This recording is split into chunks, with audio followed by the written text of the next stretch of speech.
In less than 1 year, Ariana Grande has been linked to 2 married men, 2 public heartbreaks, and one unending conversation about what love means when the entire world is watching. The repetition is striking ends, almost cinematic. The players change, the timelines shift, but the outcome remains eerily familiar, a whirlwind of speculation, moral outrage, and that uneasy mixture of sympathy and scorn that defines modern celebrity. It is tempting to dismiss it all as gossip, another episode in the endless entertainment cycle. Yet the consistency of the pattern raises a larger question. What if the chaos is not coincidence, but design? What if every heartbreak, every misstep, every viral headline functions as both personal drama and public strategy? Since her teenage debut on Nickelodeon, Ariana Grande has lived within the architecture of visibility. Each reinvention, each era of sound, style, and scandal has coincided with a shift in her artistic or commercial identity. When Thank You Next turned heartbreak into empowerment, she was praised for emotional honesty. When the relationships that inspired it began to repeat themselves, the same honesty was recast as manipulation. According to several entertainment analysts, Grande's career operates on a paradoxical rhythm. The higher her profile rises, the closer her personal life collapses into the public narrative that sustains her fame. Love in her world is no longer private. It is a genre. The latest remora, linking her to actor Aaron Taylor Johnson, a married man known for his unconventional relationship with director Sam Taylor Johnson, has once again set this cycle in motion. It arrives not in isolation, but as the next chapter of an ongoing story, following the controversy surrounding her relationship with Wicked co-star Ethan Slater. 2 different men, 2 different scandals, and yet the same rhythm, romantic proximity, moral outrage, and digital dissection. And behind it all, a single question echoes louder with each iteration. Is Ariana Grande the victim of her own fame, or its most disciplined architect? Because in an age when attention is the highest form of currency, even heartbreak can become a business model. Every scandal sustains the spotlight, and every whisper guarantees that the name remains unforgotten. But behind the glamour and the excuses, what mechanisms are really driving this cycle? How did one of pop's most talented voices become a recurring symbol of controversy, and why does the world refuse to look away? We will analyze every detail, from the first rumors to the emotional aftermath, to understand how a pop icon learned to turn chaos into control and how control itself might be slipping away. The story of Ariana Grande and Ethan Slater began as a quiet creative partnership and ended as a cultural storm.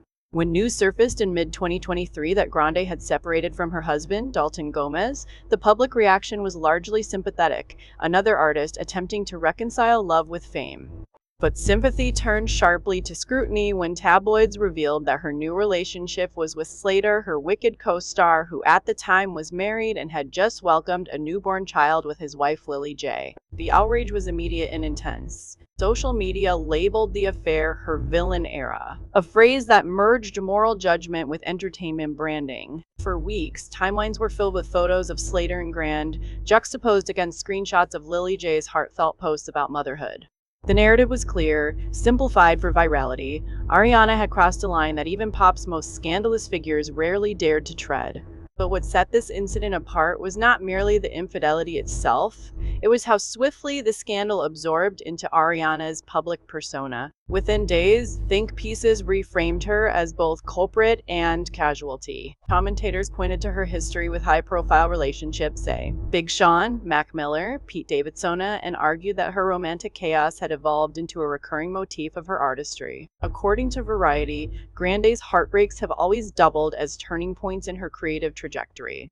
Duality, offering, and spectacle proved remarkably durable. By the time Wicked entered post-production, the scandal had reached its saturation point. Public attention wavered, then dissipated. For most celebrities, such exposure might have spelled a career decline. For Ariana, it marked a familiar transition. As one pop culture columnist observed, she doesn't rebound from controversy, she metabolizes it.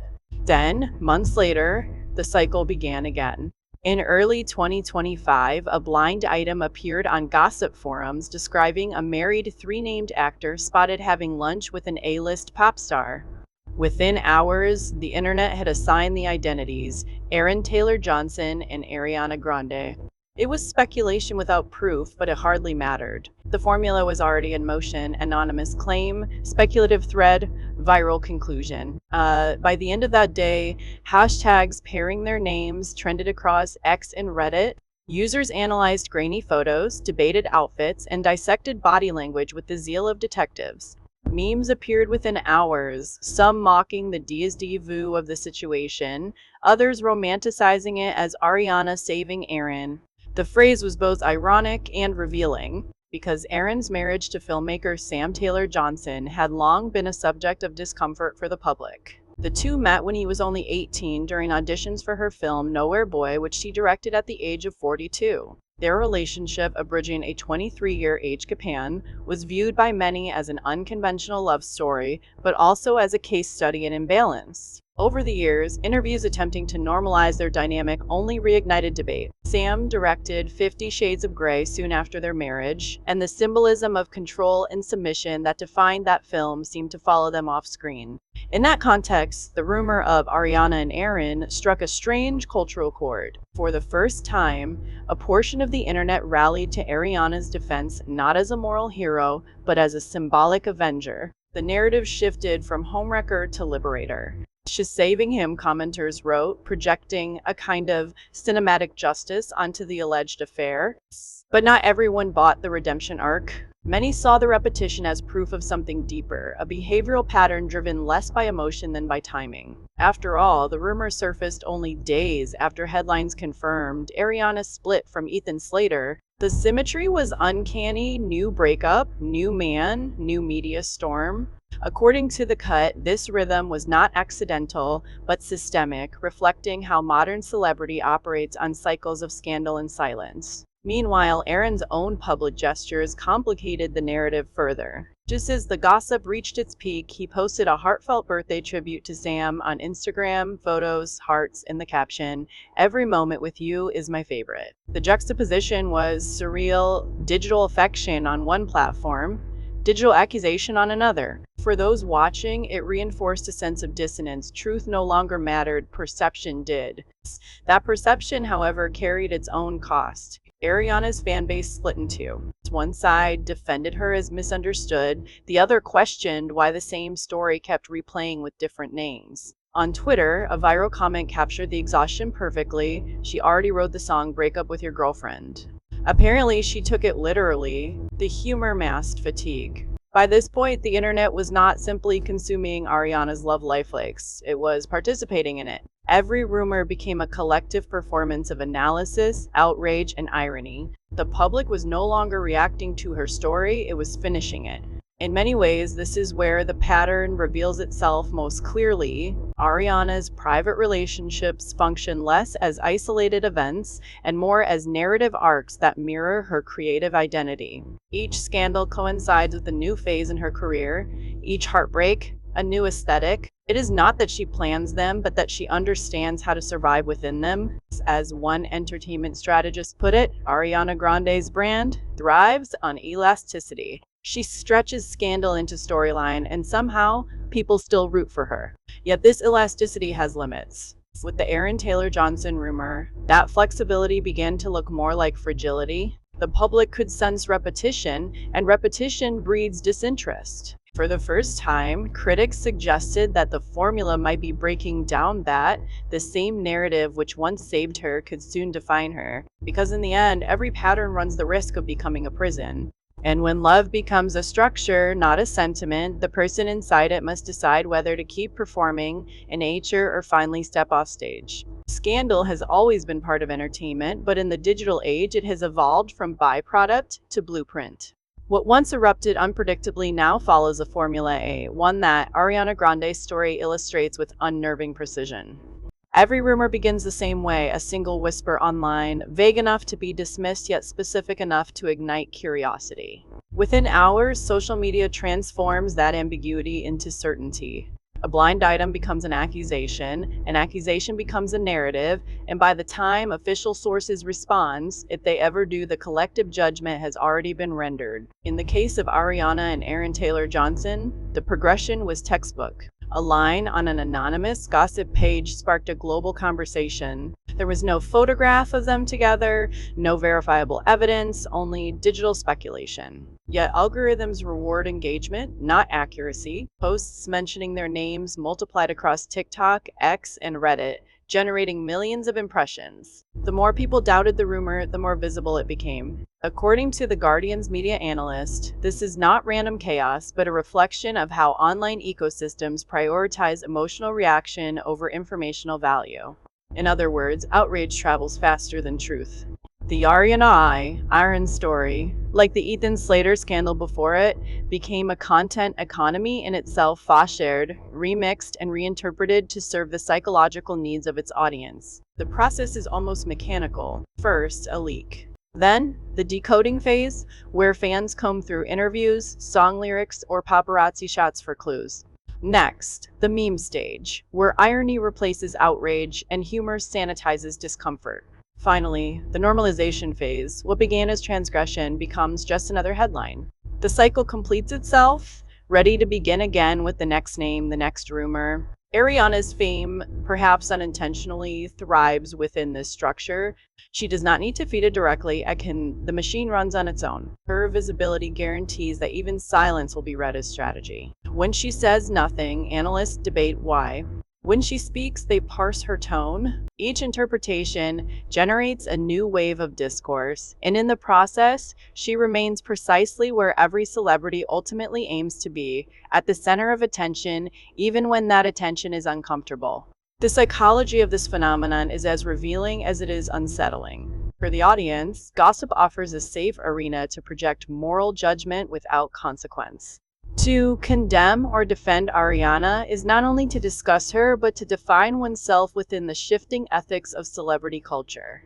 As one BuzzFeed cultural writer observed, we no longer consume scandals, we co-author them. The division within Ariana's fanbase demonstrates this perfectly.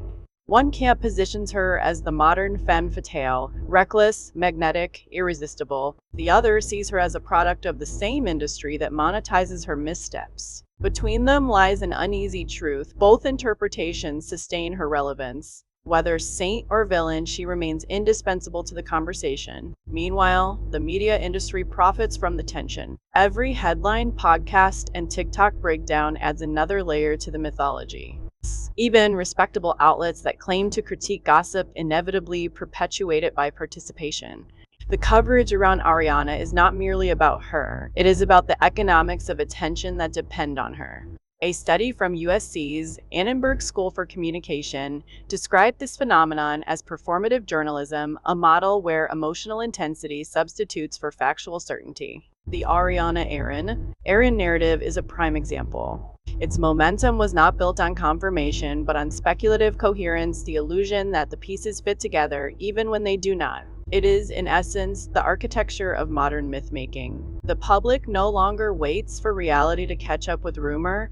The rumor becomes the reality that people remember. And within this machinery, Ariana's image oscillates between chaos and control. When the narrative favors her, she becomes the survivoree, the artist too complex to be confined by convention. When it turns against her, she becomes the antagonist, the woman who destroys what she touches. Both personas serve the same function. They keep her visible. For her team, this visibility is both asset and liability.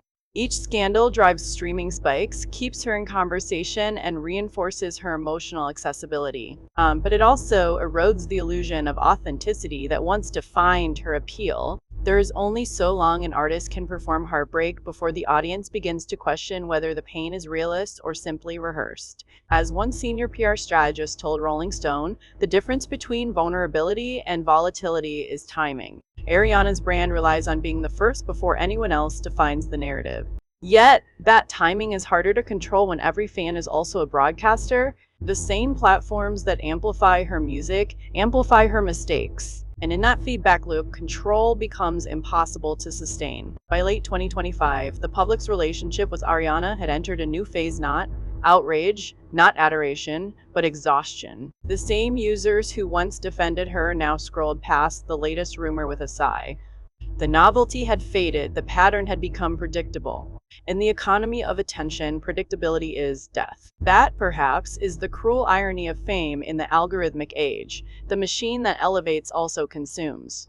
And as Ariana stands once again in the eye of another rumor, the question is no longer whether she is guilty or misunderstood. It is whether the system she helps sustain can still sustain her. Because when gossip becomes structure, survival demands more than relevance. It demands reinvention. And for Ariana Grande, that reinvention is long overdue. There is a moment in every celebrity narrative when the noise grows louder than the person it surrounds. For Ariana Grande, that moment came quietly, you're in, without a scandal or headline, but with the fatigue that follows both. By early 2025, the internet had begun to tire. The Ariana's offers. It provoked sighs. The same cycle that once fueled fascination now evoked boredom, a far deadlier emotion for anyone living off attention. For the first time in a decade, Ariana was not trending because of a song, a performance, or even a relationship. She was trending because people were questioning whether there was anything left to say about her at all. This, in many ways, was her breaking point. Not a collapse in the conventional sense, but a gradual erosion, the soft disintegration of a narrative that had been stretched too thin. In the eyes of the public, she was no longer the ingranonette turned survivor, nor the misunderstood artist wrestling with fame. She had become a pattern. That shift is subtle but brutal. Once an artist becomes a pattern, every act of reinvention risks feeling recycled. Every attempt at sincerity is filtered through cynicism. When Ariana posted a quiet studio photo captioned "working," the replies were merciless. "Working on another man?" The comment had thousands of likes. It was not just mockery, it was fatigue disguised as humor. Behind the scenes, those close to her described a woman wrestling with the limits of visibility. For years, she had mastered the delicate art of controlling her story, posting, retracting, disappearing, and reappearing on her own terms.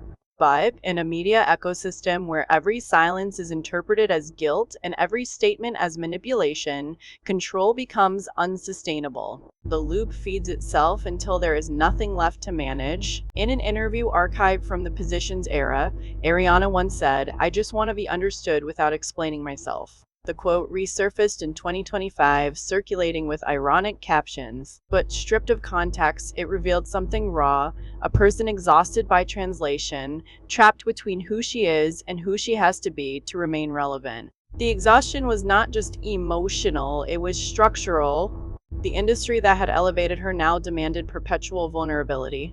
Authenticity, once a virtue, became a commodity. The more she exposed, the more she was expected to expose again. According to a 2025 analysis by Billboard, Grande's career exemplifies the burnout economy of modern pop stardom, where personal turmoil and commercial output have become indistinguishable. The result is a kind of quiet implosion. Ariana's public appearances dwindled. She skipped major award shows, avoided interviews, and limited her social media presence to sporadic, curated updates. The absence only intensified speculation. Is she hiding? Headlines asked. The truth, perhaps, was simpler: she was resting. But rest, in a culture addicted to reaction, reads like retreat. The paradox deepened when Wicked finally released. Instead of reclaiming control, the film reignited debate. Audiences praised her performance but couldn't resist framing it within the larger narrative of redemption. Every compliment came with a subtext. Shiz backer, but for how long? Ariana herself remained silent. There were no confessions, no apologies, only a noticeable shift in tone. Her new interviews were short, her answers measured, and her humor cautious. She smiled more, spoke less, and left every room before it could turn into a headline. To some, it looked like grace. To others, it looked like defeat. This tension between agency and exhaustion defines the breaking point. It is not about losing fame, but about losing the illusion of choice. For years, Ariana had transformed chaos into control, heartbreak into art. Now, the transformation felt involuntary. The loop was moving without her. Psychologists who study parasocial dynamics call this the identity inversion. The performer becomes secondary to the performance. The person becomes a projection of the public's expectations. Ariana, who once set those expectations with effortless charisma, now seemed cornered by them. There were flashes of self awareness. In one rare live moment, she told an audience, "You don't have to understand everything to enjoy it." It sounded casual, almost offhand, but the tone betrayed a quiet plea: "Stop trying to define me." Still, the narrative persisted. Online forums debated her next move as if forecasting a stock. Would she announce a hiatus, a rebrand, a new love story? Every possibility was treated like inevitability. Once again, she was both protagonist and product, the living embodiment of what cultural theorists describe as perpetual crisis marketing. And yet, through all the noise, there was an unmistakable change. The outrage had softened into curiosity, the judgment into distance. The internet, always hungry for new villains, had moved on. What remained was silence, a space both dangerous and liberating. Because silence, in Ariana's world, has always meant one of two things: a fall or a rebirth. Whether she knows it or not, this moments between exhaustion and reinvention may define the rest of her career. The formula that once protected her has begun to crack. The brand of heartbreak that once fueled her power now threatens to consume it. And so the question lingers, quiet but impossible to ignore. Will Ariana ever escape the pattern? Or has the heartbreak loop become the brand itself? When the chaos fades, what remains is the architecture it built. For Ariana Grande, that architecture is visibility, a condition she never truly escapes, only redefines. The world no longer watches her to learn what happens next. It watches to see whether she has finally stopped performing the same story.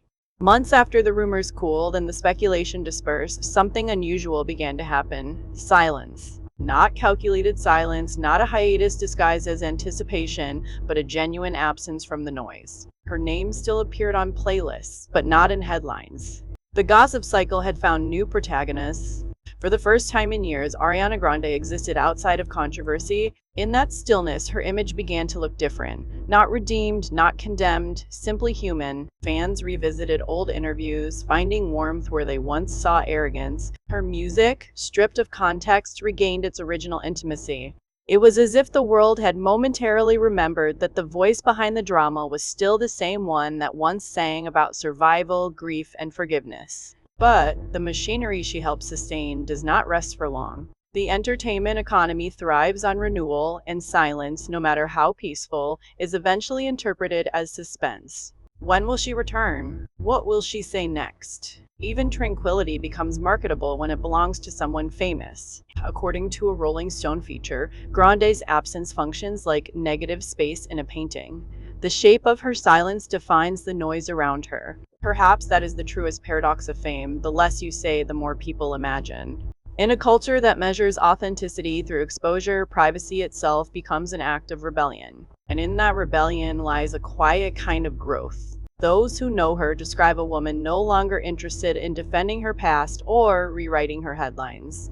The Ariana Grande of this moment is not a redemption story, but an evolution, a person learning to exist without translating every emotion into content. Whether the public allows her that freedom remains uncertain, because every artist who lives long enough in the spotlight faces the same reckoning. When the performance ends, what remains is the person. The world does not always know how to watch that part. Ariana's journey for now feels paused between endings and beginnings and bees, too familiar to be rebirth, too quiet to be closure. Maybe that is where the truth hides, not in scandal or silence, but in the fragile space between them. And as her story drifts from rumor to reflection, one question continues to hover above it. Aloysius, soft, unresolved, and hauntingly familiar. Will Ariana ever escape the pattern?